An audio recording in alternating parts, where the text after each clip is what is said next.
Hey, how's it going? This is Melinda and welcome to my channel. Today, I want to talk to you about the top 20 records that I acquired through the year 2024.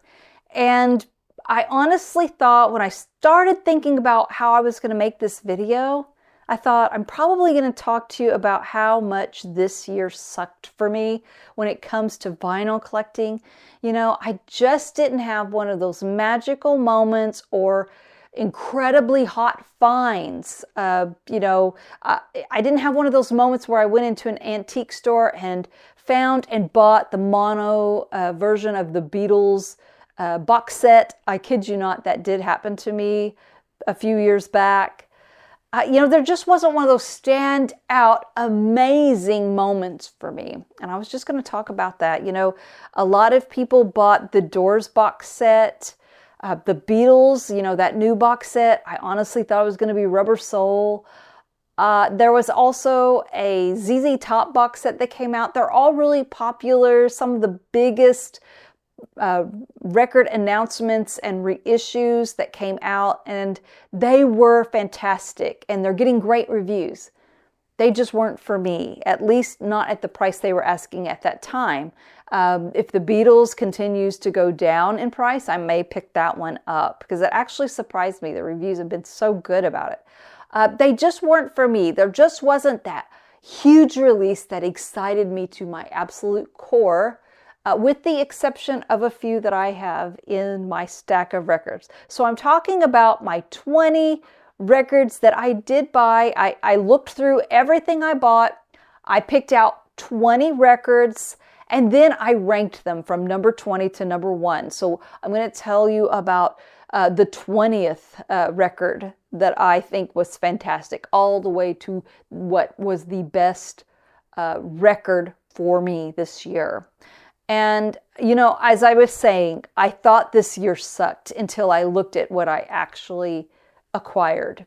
And those sour grapes became a glass of sweet wine because I did good. It wasn't that it was a bad year. I just didn't have any of those shock and awe moments, I had an opportunity to buy some Led Zeppelin records that I really, really wanted, but I was not in a position to buy this year. That was disappointing. But you know what? Overall, it was a very good year and I need to be very grateful. And these 20 records represent the best of what I was able to add to the collection this year. So let's go ahead and get started with number 20, Dennis Wilson, Pacific Ocean Blue. Now, I know a lot of you all have had this one for a long time. I'm new to it. I saw John from the channel Digital Gramophone talk about this at one point. I saw it on some other channels and I made a mental note. Okay, I'm going to check this one out because a lot of people that I trust are really raving about this record. And I did give it a listen before I bought it. I was at work and I put in my headphones, played it. I was distracted. I was at work. But I thought, okay, it's good. And then I saw this music on vinyl version of it. And for the price, it was just a really good sale. I bought it. And then I played it on my turntable and in my music room. And it went from that's a good album to, oh my gosh, this is absolutely beautiful. So I love songs like Thoughts of You. That's probably my favorite song on this whole record. But River Song right away hits you in the gut. It's great. Farewell, My Friend. I love how Dennis Wilson is able to openly say, I love you in his lyrics. Some of them are so simple and so beautiful. The harmonies are incredible. The music is great. So that was number 20 of my favorite finds of the year. Now this next one goes to Vinyl Me Please. This is the Fleetwood Mac album, the first one that came out with the addition of Stevie Nicks and Lindsey Buckingham. And I think Vinyl Me Please did a very good job on this. It sounds really great. And I also think the vinyl is extremely cool. And Vinyl Me Please had a good year with some of the records that I was able to acquire. I thought they did really, really good work. Master of Reality was like that purple splatter vinyl, and that one is also great. And I want to give a special thank you to my friend Mike from Nebraska. He helps me with these Vinyl Me Please acquisitions. Thank you, Mike, for being such a good friend and someone I've been able to lean on, and I really appreciate it. This next record at number 18 is one, just a magical moment. I was in Las Vegas to see U2 at the Sphere. And I went to a record store, was just flipping through some records, and found a record that's been on my wish list for years. Bob Seger back in '72. I finally have a vinyl version of this. Turn the Page. It's probably my favorite Bob Seger song, although I do love a lot of his music. This next record came from Elemental Music, and it's one I've been wanting to add to my collection for a very long time. Marvin Gaye and Tammy Terrell United. The song Ain't No Mountain High Enough is the biggest hit off of here, but the whole album is fantastic. I have always wanted to find an original, and I never have, but now I don't have to. Elemental Music put this one out. They've done a great job with Motown and with a lot of really cool releases, and so I was thrilled to finally add that one to the collection. Here is the next one that I really was excited about. It is Ballads by John Coltrane, and it's the UHQR version of it. It sounds absolutely incredible. I love this record by John Coltrane. It's gorgeous, and this UHQR is also fantastic. And it's one of those final releases that we're going to get with those original, in my opinion, beautiful boxes. They have now changed the design of the box. This next record is the most recent find. I got it just about a week and a half ago. And it's one that I saw, and it was in really dirty condition, but the vinyl didn't look like it had any scratches on it. It just looked like it needed a really good cleaning. It was from 1957. And I decided, you know what, I'm not going to get it. What are the chances that a record from 1957 was going to be able to play well? And then my husband and I were at an antique store, and he was like, you know, are you sure you don't want that record? I think you might regret not picking it up. And so I did. So this has become one of my favorites of the year. It says, I just love jazz piano. This is on the Savoy label, and it's Hampton Hawes, John Mahegan, Herbie Nichols, Paul Smith, a lovely album cover. And the music by John Mahegan Trio includes Charles Mingus and Kenny Clark, and the music on here is incredible. And it is mastered by Rudy Van Gelder. So this is a cool Savoy label record with Van Gelder in the dead wax. I gave it a thorough cleaning, and it actually plays beautifully. I'm so glad I listened to my husband on this one.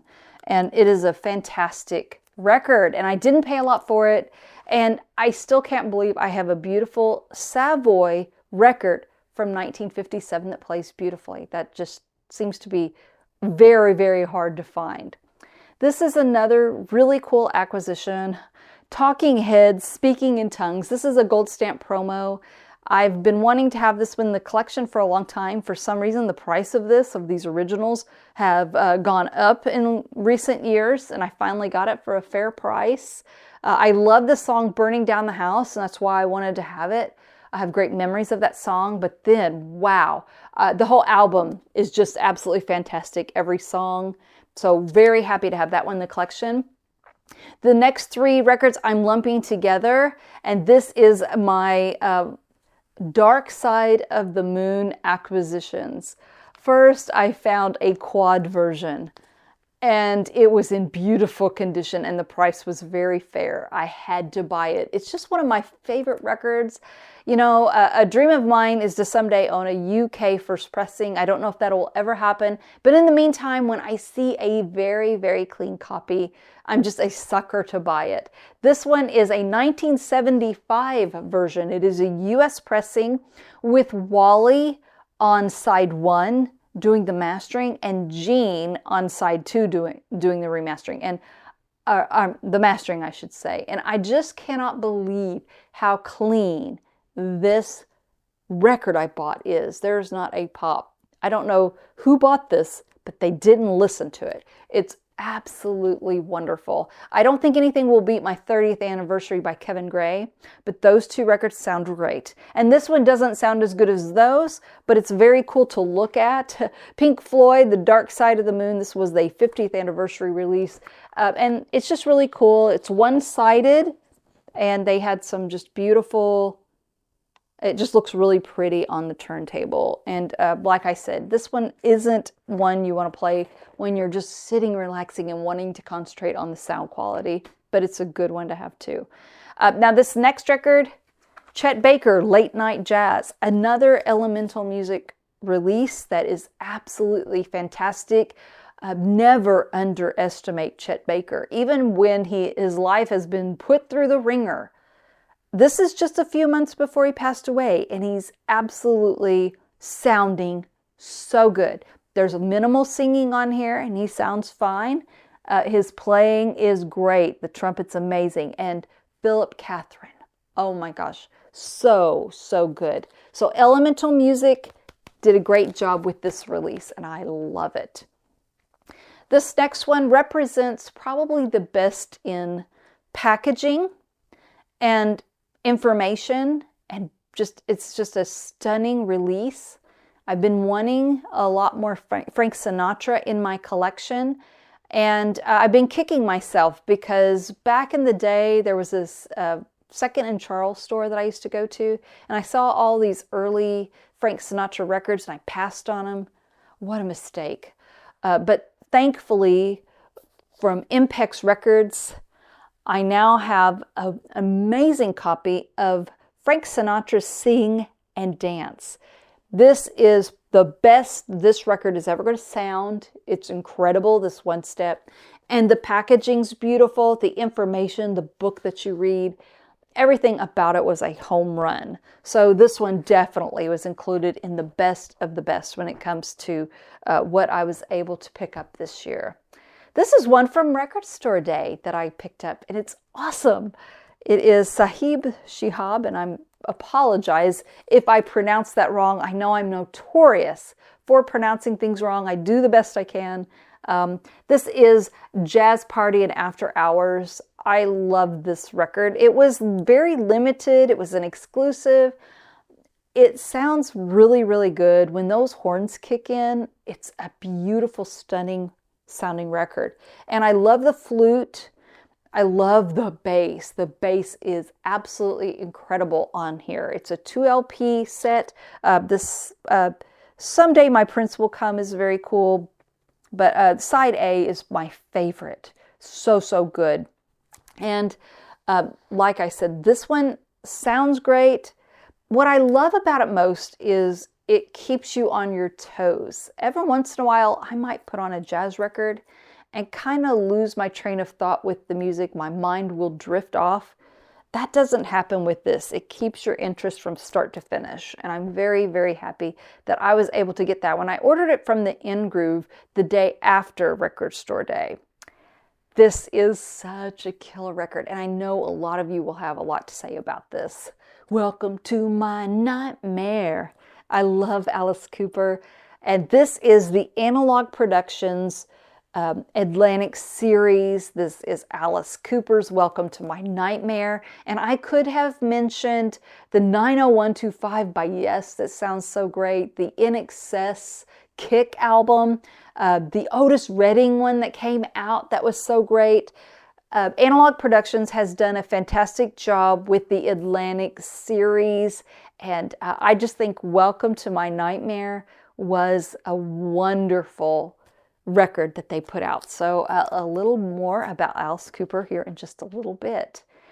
Another Record Store Day record that I think was really fantastic, Bill Evans in Norway. Never underestimate the amazing Eddie Gomez. And I really enjoy the story of Marty Morell. He was the drummer here, and he was a big fan of Bill Evans. And his drumming, he learned how to play specifically by listening to Bill Evans records and going along with them. Can you imagine the dream come true when he actually got to perform with Bill Evans? This is a beautiful release. It was a record store release from Elemental Music, and they did a wonderful, wonderful job on that one. So now here's one that it was one of those, I put it on, I sat back, and every once in a while something startles you because you've never heard it in the way you've heard it. You just heard it, you know. So this one is Mobile Fidelity. This is Bookends by Simon and Garfunkel. The intro, the way it comes in, you know, you sit back and you relax, and all of a sudden, wow, I've never heard this record sound this way. In a good way, I mean. It's just incredible. So this was a fantastic release for Mobile Fidelity. Now this next record is one that I've been wanting to have for a specific little teeny tiny reason that's just a weird collector quirk. I was able to acquire a copy of School's Out by Alice Cooper. You know, I know you all see these in the bins. They're not hard to find, but how about this? I got a white label promo that still had the pink, or I'm sorry, they're not pink, blue panties still on them. I don't know why. I'm not a pervert, I promise you. But for some reason, I just wanted to have a copy that still had those first pressing panties. I know, I'm weird. I agree. So next up, this was the year of Rhino. They put out a lot of great releases. And a lot of you bought those box sets, and they are fantastic. And I've heard great reviews about them. They just weren't for me. But a lot of their stuff has been for me. And this is one of them. Black Sabbath, the debut album. I love this pressing. How nice is it to have a clean copy that doesn't pop or click and doesn't look horrible? This one sounds fantastic. I believe it was cut by Kevin Gray. Yeah, at Coherent Audio. Is that what it says? Unbelievably great, and I'm thrilled to have this one in the collection. So now we're getting towards the end here. We're at number 4. This is another one step by Impex. This is Getz Gilberto, and it is absolutely fantastic. This is the best I've ever heard this record. And I know Analog Productions, I have the 33 RPM version of it, and it sounds wonderful. I'm not dissing that. It's just this one. This will sound like a cliche, but when I say it sounds like they're in the room with you, it could not be more true than with this one step from Impex. They totally nailed this record. It is so unbelievably beautiful, and I have been enjoying this. This is my now go-to version of Getz Gilberto. Girlfriend Ipanema has never sounded more amazing. At number 3, and this is going to shock you because you're going to think, oh, that's her number 1 pick. No, but it's really, really amazing. Van Halen 2, this is the Mobile Fidelity one step. It is so unbelievably good. Now I got the first one step, the debut album by Van Halen, and I did a blind test on that and talked about it last year. This is the release we got this year, Van Halen 2.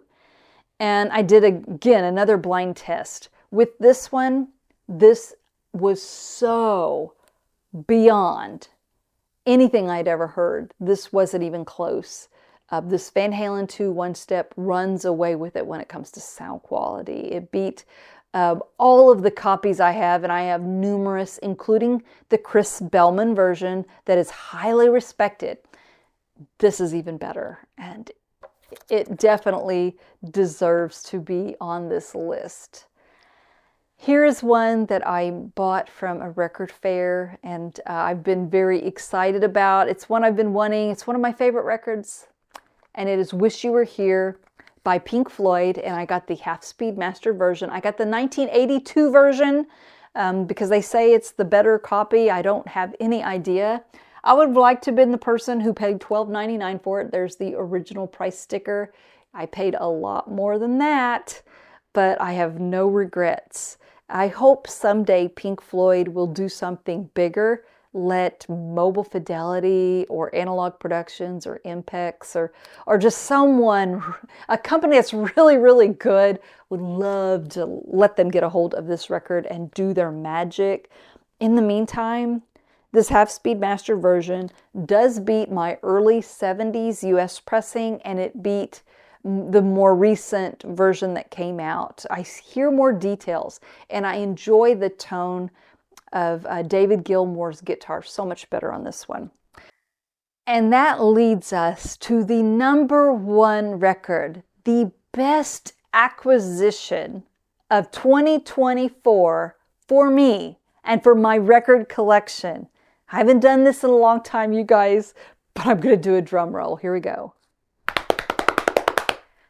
It is Santana's Abraxas. This is the Mobile Fidelity version that came out, and it absolutely is the best sounding record I got all year, and I may argue it might be the best sounding record in my collection. So for a very long time, I have dreamed of having the 45 RPM one-step of Santana Abraxas, the first release they did as a one-step. It's been sold out for years, and the price is just way more than I will ever decide to, I'm just not going to pay that price for it. So thankfully this year, they released the same, it's mastered by Krieg Wunderlich, the same mastering, but they put it on 33 RPM, and it just sounds absolutely like a dream. I'm sure the one-step sounds absolutely fantastic, and putting it at 45 RPM has its advantages, but for the money, I am absolutely thrilled to have this.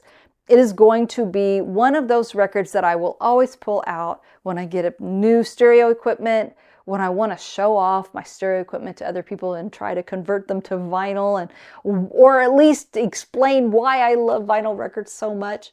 This is definitely the winner for me. And I just want to say, Mobile Fidelity, they've gone through a lot in the last couple of years, and I think it's made them a better company. I think they are striving to do better this year. The releases that I have heard, and I haven't heard them all, but the releases that I've heard have been absolutely fantastic. I think they're on a roll here. And all of these records I showed from all of these wonderful companies are fantastic. So let me know what's your favorite records that you've got this year. I would want to know what you would recommend that I didn't have, or if you agree with something that I picked. Let me know in the comments. If you liked this video, please give it a huge thumbs up. Hit the subscribe button, the notification bell, and as always, thank you so much for watching, and I will see you next time. Take care. Bye-bye.